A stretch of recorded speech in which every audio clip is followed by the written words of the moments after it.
ብዙ ነገር ነው የምታየው። መኖር ትጀምራለች። በቃ ያለፈውን ነገር ልክ ሙኒት እንዳለችው በይቅርታ አልፋ ለፈጣሪ ሰታ ለልጇ ስትል ትኖራለች። እኔም ብዬ ደጋግሜ ነግሬያታለሁ። አሁን አንተ ደግሞ እየመጣ እዚህ ቲክቶክ ላይ ምን ተናገረ ኡስማን የሚባለውን ነገር ይዘህ የሚራገብ ከሆነ እንዴት ነው ሰላም የምታገኘው? አሁን ስሯል። ኦኬ ሳሪ አንድ ልንገርሽ። አንድ ጊዜ እኔ ያሁን ለጊዜ ስኖር ተናግሬ አውቃለሁ። አላውቅም። ገባሽ አይደለ? ይሄ ሁሉ ነገር ኃላፊነት ያለበት ማን ነው? ባለትዳር ነው አይደለ? ባልየው ነው ትዳር ያለበት ዋስትና ጋራንቲ የሚወስደው አይደለም እንዴ? እቺ ልጅ በተጨነቀች ቁጥር እኔ በቃ ጭንቅላቴ ሊፈነዳ ነው። ምክንያቱም መቼ ነው የሚያልቀው ይሄ ነገር? ገባሽ አይደለ? እኔ አሁን ኮሜንታተር የፈለጋችሁ ነገር ብጽፎ እኔ ጉዳይ አይደለም። ምክንያቱም ጊዜ አለው፣ ገደብ አለው፣ ጊዜ አለው። ይፈታ ነበር። የሚፈታው ደግሞ እዚህ ሰው ባላስ ትናንት አለፈ።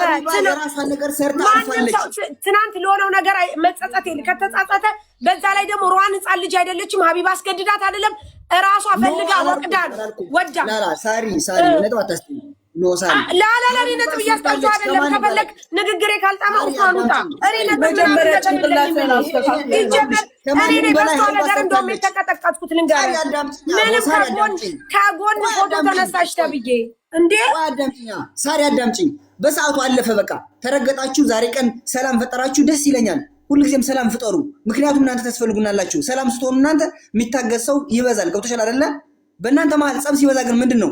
ግጭት ሲበዛ ምንድነው? ማን ይጠቀማል? ጠላት ነው የሚጠቀመው። ሰላም ሁኑ እድሜ ልካችሁ። ሁላችንም ሰላም እንሆን፣ ሰላም ይውረድ። እኔ ደግሞ ዋና ፖይንቴ በቃ የዚች ልጅ ነገር እንዲያልቅ በቃ ለአንዴና ለመጨረሻ ጊዜ በምን አይነት መንገድ ሽምግልና ገብተው ነው ትላልቅ ሰዎች ገብተው ይለቅ የሚል ሐሳብ ነው። ኦስኒ አንድ ነገር ልንገርህ። ረዋን ገብታ ሀቢባ አልበደለችኝም እሱ ምን እንደሚያወራ አላውቅም እያለች እያለቀሰች ነው። አንተ ደግሞ እዚህ ጋር ደግሞ ሌላ ነገር ትፈጥራለህ። ምንድነው የሚሻላችሁ? እኔ ምን አልኩኝ? መጀመሪያ የተበለሻሸው ነገሩን በይውልህ አዳምጠኝ። አሁን ኡስሚ ወደ እንትን ነው የምንሄደው፣ ወደ ዘዴ ወይም ደግሞ ለነገ ቀጣይ ስቴፕ ምንድን ነው የሚለው ነው። አሁን ወደ ቀጣይ ስቴፕ ስንሄድ ረዋንን ምንድነው እኛ ማድረግ ያለብን? በርቺ፣ አይዞሽ፣ ጠንክሪ፣ ውለጅ። አበቃ። የመጀመሪያው ስቴፕ ይሄና ይሄ ብቻ ነው ኡስሚ። የፈለገ ነገር ቢሆን ምንም ማውራት አይገባም። ምክንያቱም ልጅቷ በሰላም ትውለድ፣ ራሷን ትሪት ታድርግ። ጤነኛ ልጅ ጤናማ ሁና እናት ስትሆን ከዛ በኋላ እኮ ቀጣዩ ስቴፕ ይቀጥላል ኡስሚ። ካላስ ታውቂያለሽ፣ ስልካችን እንደተወሰደ ታውቂያለሽ አታውቂም? ወይኔ እሱ እኮ ሌላ ጉዳይ ነው። በቃ ታዩ ሳሪ።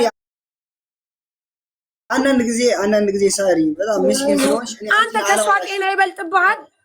እኔ እርጉዝ ናት። የኔ ጭንቀቴ ዛሬ ቀን ይኸውልሽ፣ ዛሬ ቀን ማለት ነው በሩን ዘግታው እባክሽን ምግብ ብይ፣ እርጉዝ ነሽ፣ ነገ ጠዋት የምታምጪው ስትጠጪ ስትበይ ነው። ገባሽ? እኔና በረዋን ጉዳይ አልተጣላንም፣ በግላችን ኬዝ። እኔ በቃ እንዲያልቅ እፈልጋለሁ ለአንዴና ለመጨረሻ ጊዜ አልቆ። ረዋን ይኸውልሽ፣ ለሰው ልጅ ምንድነው የሚያስፈልገው? ገንዘብ አይደለም። ገንዘብ ሁለተኛ አማራጭ ነው። ነፃነት፣ ፍሪደም በቃ ፍሪደም፣ ነፃነት ካለው የሰው ልጅ ሰርቶ መብላት ይችላል። ገባሽ አይደለም? አንደኛ መፍትሄ ነፃነት ሲኖረው የሰው ልጅ ምንድነው በቃ ሰላማዊ፣ ክስ የለበት፣ ምን የለበት፣ በሄደበት ሁሉ ነፃ ነው። ገብቶሻል አይደል? ፈላጊ የለው ምን የለው። እሺ አሁን አንተ የት ነህ? እያለቀሰች ነው አሉ። በቃ አሁን የት ነህ? ሂድላት። ከፊት ያለች ቀኑን ሙሉ ከእሷ ጋር ነው ያልኩኝ። አመጣውላት፣ ምግብ ልስራልሽ፣ ችግር እሺ። አሁን አንተ አሁን ሂድላት፣ አውራት፣ በቃ አውራት። ከዛ በኋላ ተቀይማታል፣ በሀይባ ጉዳይ ተቀይማለች። ገብቶሻል አይደለ? እሺ ይቅርታ ትጠይቃለች፣ ችግር የለም። አሁን ግን ሂድላት፣ አውራት፣ ሂድ አውራት፣ ሂድላት። ከኔ ጋር ማውራት ፈቃደኛ አይደለችም እኮ ነው ችግሩ። ኡስሚ ኧረ በፈጠረ አሁን ልያለቀሰች ነው። ሳሪ እንዴ ምን ሆነሻል እንዴ? በፈጠረሽ ላንቺ እንዴ ከኔ ጋር ማውራት ፈቃደኛ አይደለችም። ሳሪ ያልገባሽ ነገር አለ እኮ። ምን ሆነሻል? እንደዚህ ግግም አትበይ እንጂ ሳሪ። ያው ከኔ ጋር በቃ እንትን የሆነ ወርዋንዳ በቃ ጦርነት ነው የፈጠርን በዚህ ጉዳይ ነው። እሺ የታለች እሷ? በህይወታችን ተጣልተናናቅም፣ እንደዚህ አይነት ነገር ተጣልተናናቅም። ማንም ሰው ሀሳብ ይስጥ። እኔ እኮ እሷን ፈታቤ ብያታለሁ። ራሷን ሙኒት ሂጂ አውሪያት። የታለች? የት ነው የማወራው? ላይ ብለናት እኮ ጨርሰናል። አሁን እኮ እሱ ላበላሸኸው ነገር አስተካክል፣ ይቅርታ ጠይቅ ላለችው ነው እንደገና ሌላ ትርምስ እየፈጠረ ያለው። ገባሽ? በፍጹም ንግግር ስለማይችልበት ነገር አለሙን እያበላሸባት እኮ ነው። ጭራሽ ከእሱ አስተሳሰብ ውጭ ነው እሱ ያለው። እኔ ማርያም ደግሞ እያዘንኩ ያለው ሌላ ታሪክ ሊፈጠር ነው እንጂ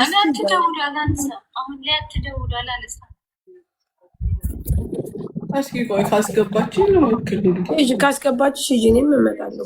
ምን ማድረግ ይቻላል ጋይዝ?